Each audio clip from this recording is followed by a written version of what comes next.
E aí galera, beleza? Então vamos fazer o trabalho de hoje, então é referente aos sólidos de face curva, né? Os sólidos de revolução, trabalhando com os marcadores, giz pastel e lápis de cor. Então eu fiz aqui um desenho dos três objetos, né, que a gente utiliza, o cone, fiz a projeção da sombra deles aqui para trás, ou da esfera, a esfera bate a projeção em cima do cilindro e o cilindro tem a sombra aqui para trás. Então hoje a gente vai fazer as sombras com o giz pastel e o plano superior, e o plano de fundo a gente vai fazer com marcador diferente do que foi feito no trabalho de sólido de face plana, tá? Então o que eu fiz? Eu passei o 6B no verso e eu já transportei isso para o outro lado da folha. Então estou fazendo uma folha A3 dobrada ao meio, né? Quem quiser fazer em duas folhas A3, fazer os desenhos maiores, é melhor, você tem mais áreas para pintar, você tem um melhor acabamento. Então fiz aqui, então tem aqui os desenhos. Eu trabalho fazendo umas molduras ao redor do desenho, né? Então eu geralmente faço uma moldura para deixar o solvente úmido por mais tempo, e aí eu vou sobrepondo uma camada na outra. O interessante é a gente trabalhar de maneira homogênea, ó, não deixar passar muito tempo para poder fazer essa pintura. Embora eu vá fazer todos os objetos com a mesma coloração, eu costumo pintar eles de maneiras separadas, porque o tempo de secagem é diferente. Aí novamente estou fazendo com as minhas canetas mais simples aqui, para não gastar um material para aquelas aulas que realmente valem nota, que eu quero uma ilustração com um nível de qualidade maior. Mas aí o bom é que dá para a gente ver como é que fica o resultado com essas canetas da Magicola também, né? Que dependendo da maneira como a gente trabalha, fica um bom efeito também, tá? Então aqui, ó, na área superior do cilindro, a gente vai manter a pintura com o giz pastel. Então a gente só vai trabalhar as áreas frontal e lateral com os marcadores.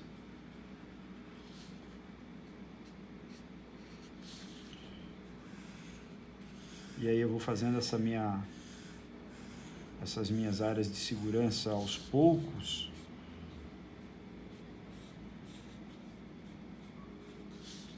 Né? Para que isso também não demore muito para secar. E aí eu estou dando a coloração do meu objeto. Na verdade ele ainda não tem uma aplicação de volume, né? Se eu tivesse mais marcadores com tonalidades diferentes, eu podia ir trabalhando e mesclando essas tonalidades. Vocês vão ver que tem vários autores, artistas, designers, arquitetos e por aí vai, que trabalham cada um com a sua técnica, a sua maneira diferenciada, né? Então cada um tem um jeito, uma maneira de trabalhar. Então a minha maneira de trabalhar é essa daqui, ó. Depois eu pego a parte chanfrada da minha caneta e eu uso para fazer os acabamentos e os detalhes, ó. E é aquilo que eu falei, né? A ilustração com o marcador, ela se torna uma ilustração rápida, ó. E aí aqui é a mesma coisa. Agora eu vou fazendo o volume da esfera.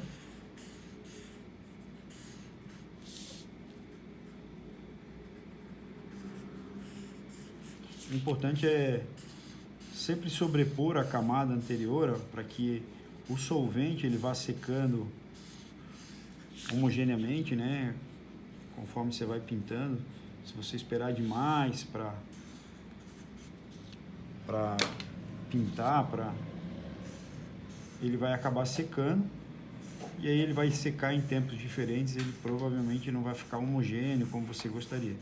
Então o interessante é sempre sobrepor as camadas anteriores, manter a mesma velocidade inicial de pintura.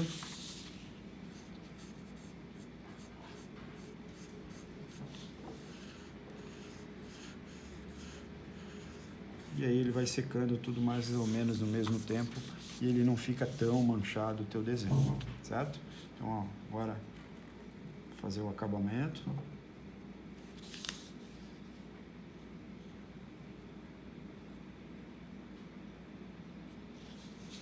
E aí eu tenho todas as três partes pintadas, certo? Agora, o que eu vou fazer? Vou trabalhar com o giz pastel. Para fazer o giz pastel, eu vou trabalhar as sombras e vou trabalhar o plano superior, certo? Então, eu vou ter as minhas máscaras de recorte. Então, o que eu vou fazer? Eu vou pegar um estilete com a ponta afiada. No meu aqui, eu vou trabalhar no verso da minha prancheta de corte. Eu vou pegar, na real, vou pegar uma base de corte para poder fazer esse recorte aí.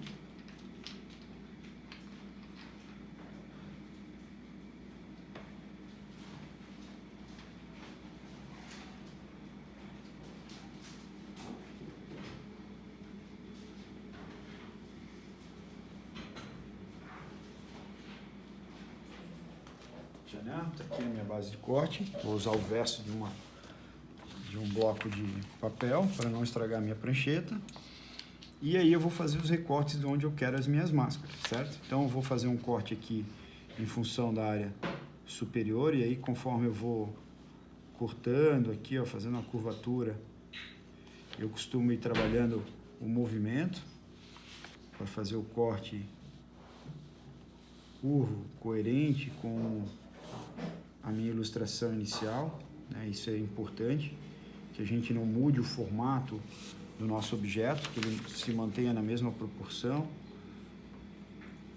Cuida para trabalhar com um estilete mais deitado, para não acabar rasgando. Quem tiver um bisturi pode usar um bisturizinho para fazer o corte mais preciso.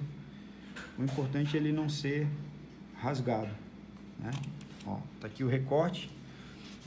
Já vou aproveitar e fazer o corte do que vai ser a sombra da minha esfera no chão.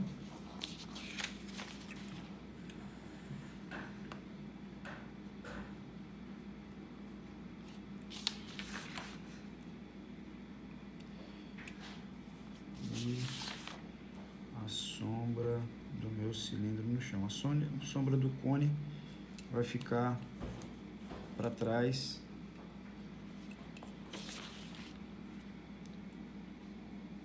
das figuras, então não vai aparecer. Então tá aqui a concordância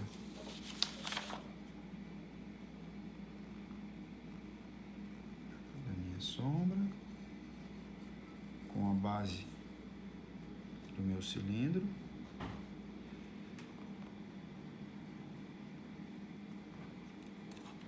Mais preciso possível. E aí eu vou fazer a sombra dessa esfera também aqui, ó. Acho que eu vou fazer em duas partes, aqui e aqui, ó. Eu tenho essa sombra também que eu quero fazer a projeção dela sobre o cilindro. Então cortei aqui, se eu achar necessário eu uso esse pedacinho depois. Então aqui dá para perceber e visualizar os dois recortes, certo? Então, a primeira coisa que eu vou fazer agora é trabalhar com o meu desenho aqui. Como eu tinha alinhado eles dobrado a folha ao meio, a minha área superior era para estar em concordância com o meu desenho, então tá ali. Vou pegar o giz pastel azul.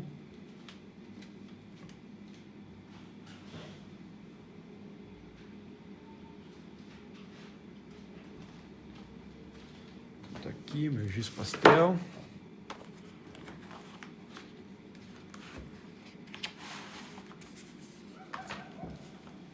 Aqui a caixinha. E vou trabalhar. Existem várias maneiras, né? Eu posso trabalhar raspando ele, eu posso trabalhar esfregando a flanela, e aí eu vou trabalhar o sentido da iluminação, que no meu caso eu estou fazendo a iluminação de cima para baixo, da esquerda para a direita. Então, estou fazendo nessa direção aqui a iluminação. Então, a minha parte de trás eu quero deixá-la mais escura, e aí conforme vai chegando para frente eu quero deixar a área mais iluminada. Então, vou trabalhar um tom mais escuro na parte posterior do meu objeto. E embora o meu objeto ele seja redondo, né, cilíndrico, a parte de cima ela é plana. Então fiz aqui a parte do meu giz pastel na área posterior, e depois eu vou trabalhar as sombras por último porque o preto ele é uma área que suja muito, ele tem muitas marcações. Então, eu vou deixar para fazer isso por último. Então, aqui, ó, eu consegui extravasar um pouquinho por fora das máscaras, então eu vou apagar, tirar o excesso.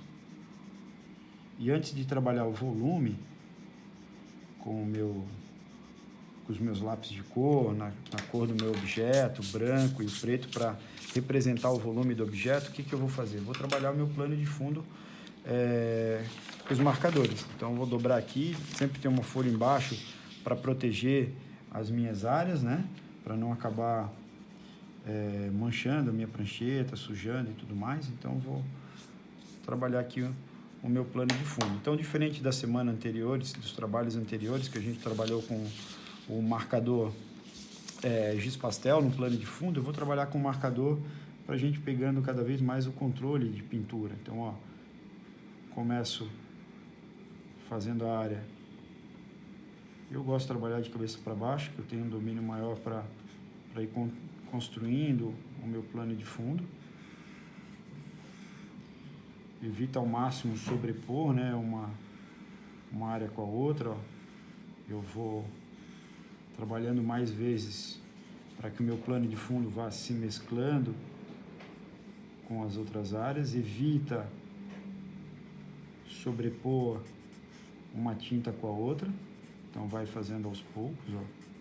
Então, aqui estou fazendo a junção das minhas tonalidades. Cores mais claras, assim, as tendências ainda mais quando o meu marcador está ficando mais velho, assim, ó, ele tende a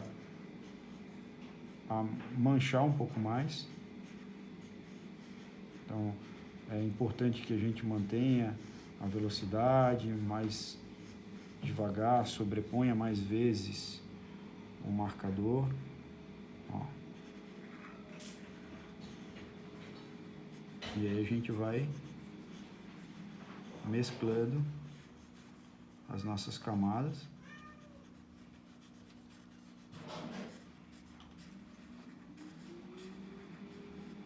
E aí procurem sempre deixar o solvente bem úmido.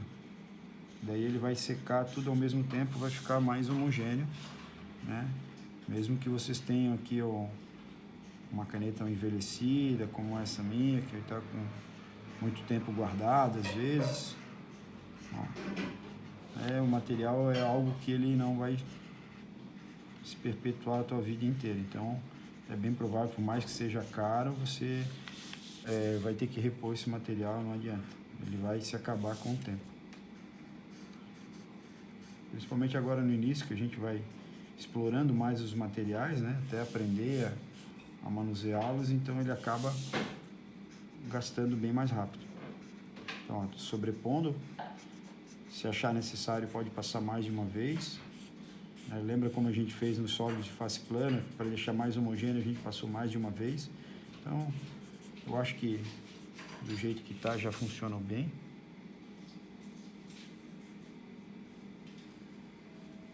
E depois a gente vai trabalhar com lápis ali para fazer uma moldura ao redor. Então tá aqui. Agora, como eu falei, a gente tem o ponto de maior incidência de luz no formato dos objetos. Então, eu tenho aqui, tenho nessa região aqui, e eu tenho aqui, mais ou menos nessa região, os pontos de maior claridade. Então, o que eu vou fazer? Eu vou trabalhar nessas áreas com o meu lápis mais claro. Então, vou trabalhar com lápis branco e vou fazer um gradiente para as extremidades. Ó. Então, começa de maneira progressiva e suave, né? No formato de cada objeto, e a gente já aprendeu lá a trabalhar com lápis nesses formatos. O volume é o mesmo, o que muda é que agora a gente já tem a cor do objeto. Então, o que a gente está fazendo? A gente está somente aplicando o volume. Então, das áreas mais claras, a gente vai fazer um gradiente para as áreas mais escuras. Ó.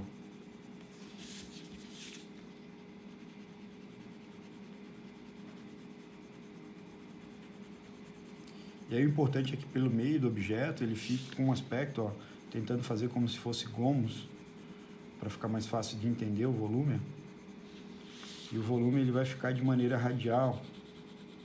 Pelas extremidades a tendência é ficar mais escuro. Então tá aqui mais ou menos o volume.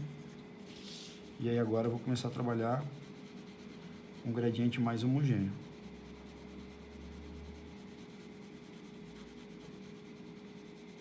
Então defini mais ou menos onde é que eu queria e agora eu vou trabalhar o volume. Progressivo e homogêneo, radial, deixando a área de maior intensidade de luz mais clara.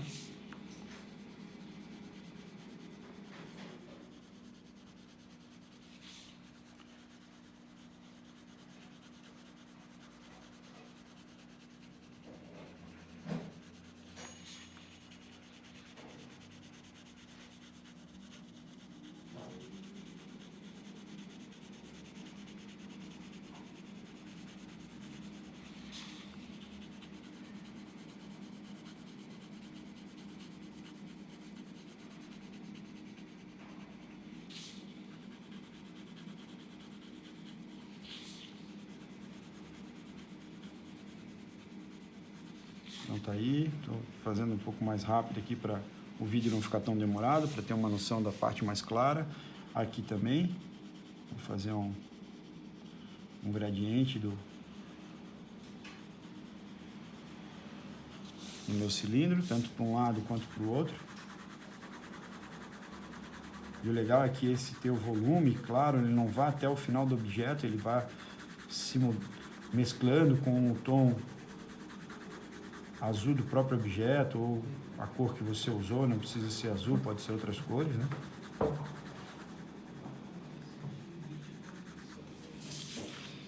Aqui o volume mais claro, então eu já trabalhei com lápis mais claro. Se eu tiver uma cor muito clara demais, aí às vezes é interessante eu trabalhar com um lápis, uma cor que seja coerente com a tonalidade que eu estou usando, só que um pouco mais escuro.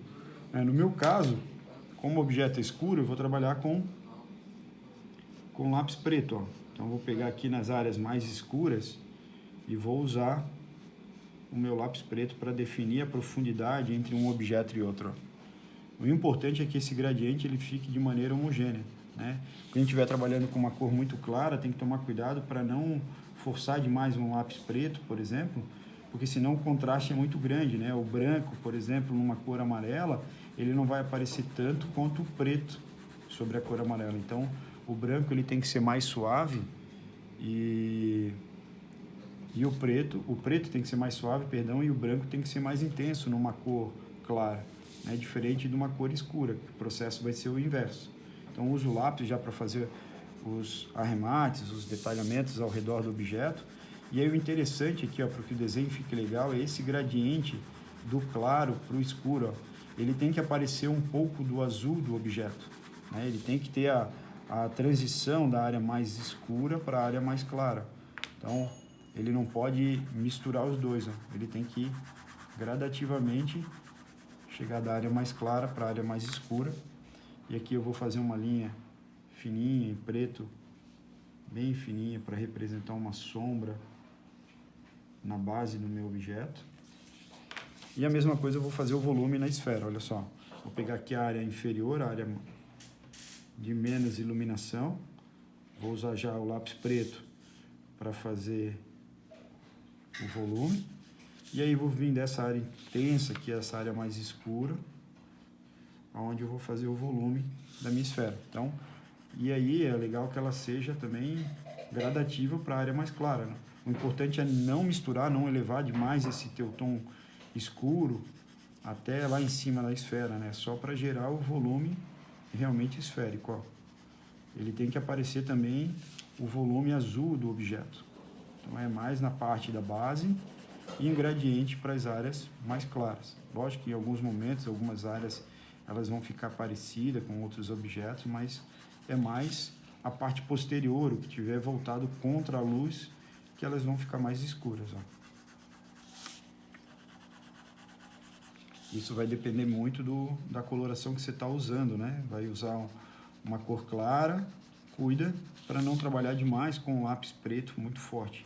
E aí, como eu falei, às vezes é até interessante trabalhar, fez com amarelo, trabalhar com um amarelo queimado, uma outra cor mais escura primeiro, correspondente ao tom de amarelo, às vezes até um marrom clarinho, dá para trabalhar, para gerar um volume antes de trabalhar o preto nas extremidades. Você acaba fazendo essa transição de volume dos objetos, ó, da área clara para a área escura. Então tá aqui. E aí só tá faltando esse objeto, gerar a parte de volume. Aí meu lápis eu acho que já está num acabamento ruim, tem que dar uma pontada de vez em quando para ter um acabamento melhor. E aí aqui eu vou pegar a extremidade, já com a ponta do lápis mais afiadinha, e consigo fazer um acabamento, inclusive definindo um pouco mais aqui, ó, a área superior do meu objeto. Então, definir onde é que estaria a área mais escura. Agora eu vou fazer o gradiente para o tom de azul.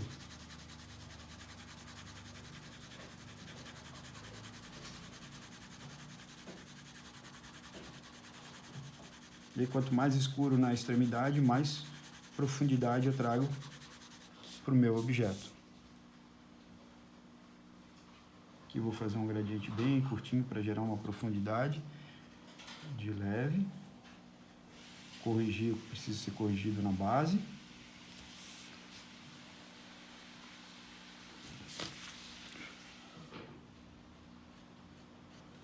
Aqui também vou fazer uma linha pequena em preto para simular uma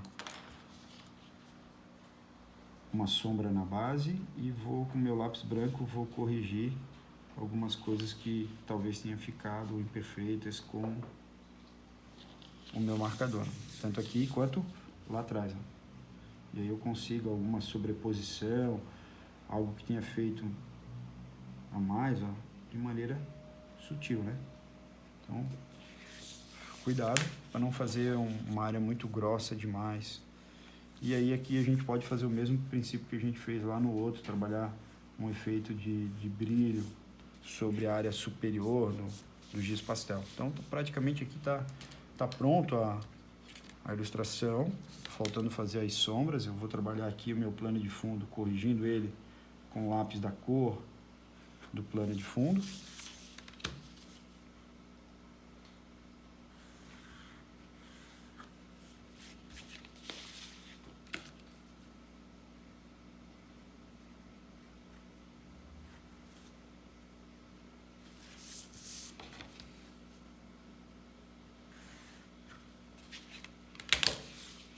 Aqui tá praticamente, a minha ilustração tá quase pronta.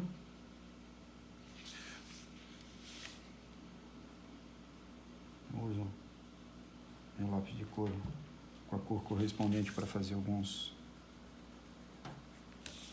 ajustes. Se eu achar que ficou com pouca intensidade, eu posso trabalhar um pouco mais, gera mais contraste. Eu não sei como é que tá ficando o volume realmente no vídeo, né? Às vezes aqui visualizando a gente consegue ver um pouco mais de contraste. E aí aqui eu acho ainda que dá para trabalhar um pouco mais esses contrastes, essas áreas mais claras. Mas eu não vou me estender muito para poder conseguir finalizar todo o vídeo. Então, o que está faltando agora para finalizar esse exercício, acabar esse desenho, é principalmente fazer a projeção das sombras. Então, o que eu fiz? Eu já recortei as sombras, elas já estão aqui, ó, e agora eu vou trabalhar com o meu giz pastel preto. Então, como eu quero uma área clara, não vou raspar muito o giz pastel, porque senão ele acaba ficando um tom escuro demais. O que eu faço? Então, dobrando a minha flanela, pegando aqui o meu giz pastel preto, até mesmo na caixa, eu vou sujar a minha flanela com preto, ó. Isso já vai fazer com que eu tenha um nível de pintura bem escura, estão vendo? E aí eu vou trabalhar da mesma maneira como a gente fez com lápis, ó. Eu vou fazer uma área mais escura perto do meu objeto, e aí conforme ele vai chegando perto do meu objeto, ele vai se esmaecendo. Então eu vou fazer aqui aonde ele está no objeto, encostando, eu vou fazer mais escuro. Cuidado que ele pode acontecer isso que aconteceu comigo, ó.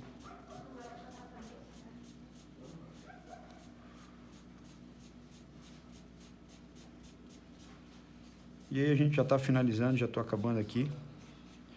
a nossa sombra diferente do que a gente fez na semana passada, então, no exercício passado, fazendo um gradiente. E aí depois a gente ainda vai poder trabalhar um pouco com o lápis também.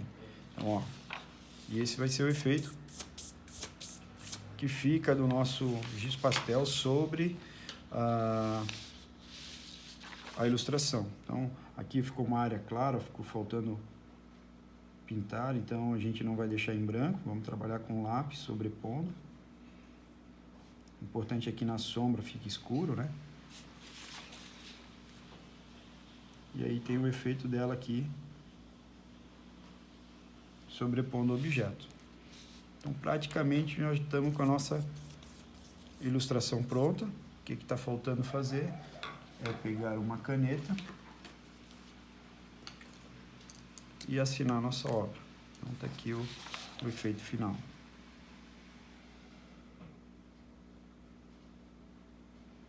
Desenhar a tua assinatura. E esse seria o efeito final que a gente tem para a ilustração. Vou colocar um pouco mais de zoom aqui para a gente ver. Então tá aí o efeito. Lógico, ainda dá para trabalhar um pouco mais a questão dos gradientes, fazer um pouco mais homogêneo, mas já dá para a gente ter uma boa noção de como eles vão ficando. Ok, pessoal? Então, bom trabalho aí para vocês, bons exercícios. O que precisar de mim, vão fotografando vossos trabalhos e postando lá no mural de interação que eu vou acompanhando para ver como é que tá indo, tá bom? Obrigado para vocês aí, bom trabalho.